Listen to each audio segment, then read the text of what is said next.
Mendingan kalian jangan pernah pelit deh mengeluarkan budget untuk melakukan perawatan motor. Apalagi motor buat motoran jauh.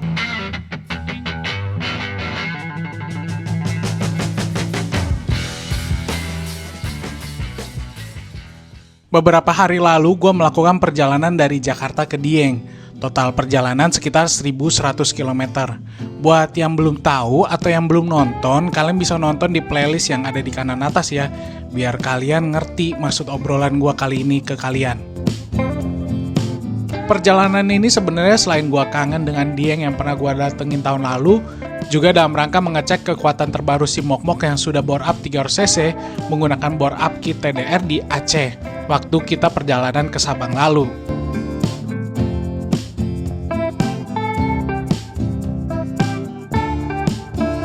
Agenda pengecekan kali ini pun cuma melakukan pergantian oli, lalu membersihkan bagian CVT, pembersihan bagian throttle body, dan pengecekan lainnya yang dibutuhkan.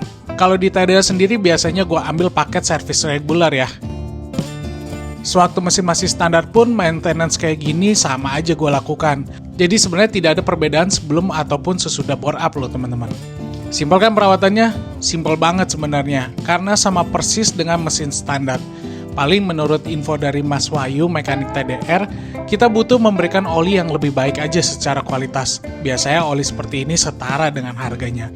Tapi jangan tergiur dengan embel-embel full sintetik dengan harga murah ya. Berdasarkan pengalaman gue, biasanya di range harga 100 ribuan per liter. Nah, tapi yang terpenting lagi, jangan sampai kena oli palsu ya.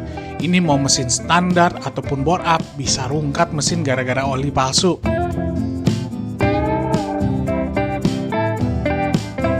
Selama pemakaian lalu ke Dieng, nanjak di Kerakalan hingga balik ke Jakarta, overall motor aman terkendali. Tidak ada gejala yang aneh ataupun mencurigakan. FYI, ini motor sebenarnya terhitung sudah 5.000-an kilometer semenjak dari Aceh lalu ya. Cuman kan waktu pulang dari Aceh ke Jakarta nggak ketemu tanjakan yang lumayan seperti di sekitaran Dieng ini. Di 4.000 km pertama, motor ini dipakai dalam kondisi perjalanan yang lurus dengan medan yang cenderung landai atau minim tanjakan. Waktu di awal perjalanan, gue tidak ada melakukan in-rayon, jadi langsung gaspol aja. Apakah ada masalah sepanjang perjalanan? Tentu tidak, teman-teman. Motor ini sampai di Jakarta tetap dalam kondisi baik, walau sepanjang perjalanan gue mencoba dalam kecepatan tinggi. Ya, kurang lebih sekitar 80-100 km per jam. Nah, lanjut ke 1.100 kilometeran yang menjadi jarak tempuh Jakarta Dieng pulang pergi. Di sini pun tidak ada masalah apa-apa, dari semenjak digaspol di Pantura dalam keadaan panas, indikator panas mesin pun normal-normal aja. Lalu sewaktu digaspol di tanjakan Kerakalan dan sekitaran Dieng dengan bobot bawaan total hampir 160 kg pun, tidak ada gejala habis napas, dan panas mesin pun terpantau normal-normal aja.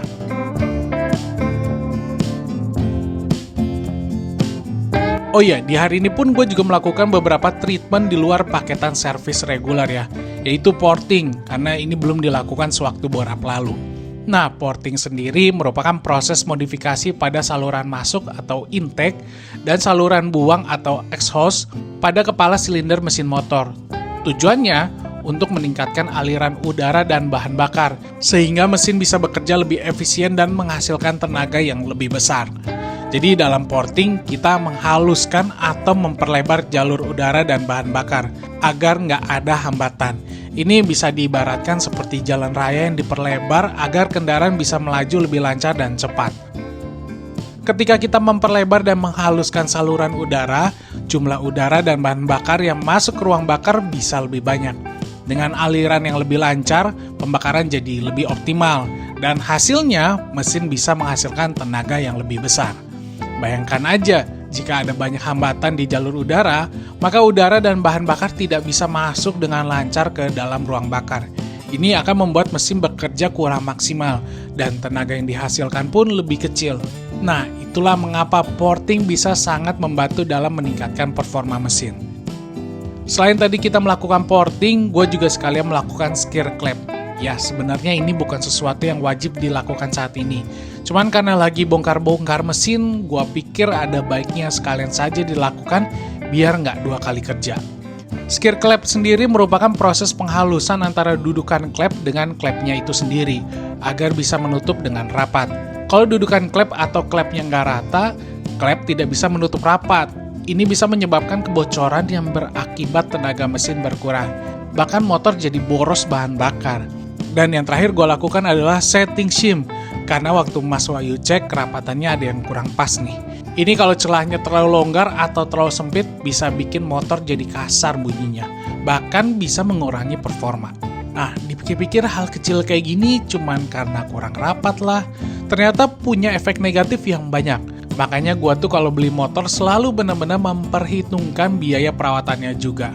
Karena motor sebagus dan semahal apapun, nggak bakal umur panjang kalau kita ngerawat ala kadarnya. Memang kita nggak perlu ngerti sampai ngelotok sih tentang permesinan.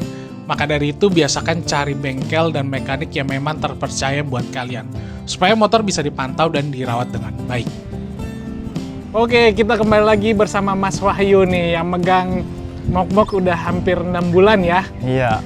Oke Mas Wahyu, mau nanya nih, kan aku habis dari Dieng kemarin 1100 kilometeran. Ada nggak sih perbedaan perawatan setelah touring dengan mesin bore up versus yang mesin belum bore up? Ya paling perawatannya sama ya, motor bore up sama motor biasa. Kayak pembersihan total body, CVT, infus gitu sama. Cuman yang bedain kalau motor bore up harus pakai oli yang bagus. Oh gitu. Iya. Oke, berarti pemilihan oli itu harus lebih baik ya. Dinaikin secara kualitasnya, tapi kalau maintenance-nya mah sama aja lah ya. Sama aja. Waktu sebelum kesini kan aku bawa juga si Mok-Mok kesini sama Mas Wahyu. Itu berarti sama aja yang dilakuin ya?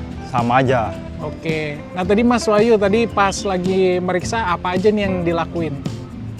Tadi kayak biasa ya, CVT, total body. Cuman ini kan motor waktu di Aceh belum diporting. Belum diporting, betul? Iya, jadi kita bongkar lagi. Bongkar lagi ya. Jadi makanya tadi lama itu gara-gara ada porting sama skir klep ya? Iya, skir klep, porting, sama setting SIM juga. Setting SIM juga. Nah, sebenarnya itu berarti harusnya dilakuin pas lagi bore up kemarin ya? Iya, aturan. Berhubung jauh kan, spare part-nya nggak ada, jadi pasang dulu. Oke, tapi aman-aman aja lah ya. Aman. Gitu. Tapi lebih baik, lebih maksimal kalau dilakukan porting skir klep sama setting SIM ya? Betul. Oke, tapi tadi pas melakukan itu ada sesuatu nggak Mas? Atau baik-baik aja semuanya? Aman sih ya, tadi saya bongkar, packing-packingnya aman, seal clip juga aman sebenarnya. Oke. Cuman gara-gara si Mok-Mok mau jalan lagi nih jauh, Ya. kita ganti, packingnya ganti, seal clip ganti, sekir lagi. Oh gitu, jadi memang gara-gara kita mau pakai lagi jauh, makanya diganti ya? Iya, takut ada apa-apa di jalan. Betul. Oke, berarti tadi semuanya udah diperiksa, udah aman semua ya? Aman semua, siap gas lagi. Siap gas lagi. Oke Mas Wahyu, terima kasih atas waktunya. Sama-sama. Nanti kita ketemu lagi pas setelah perjalanan selanjutnya ya.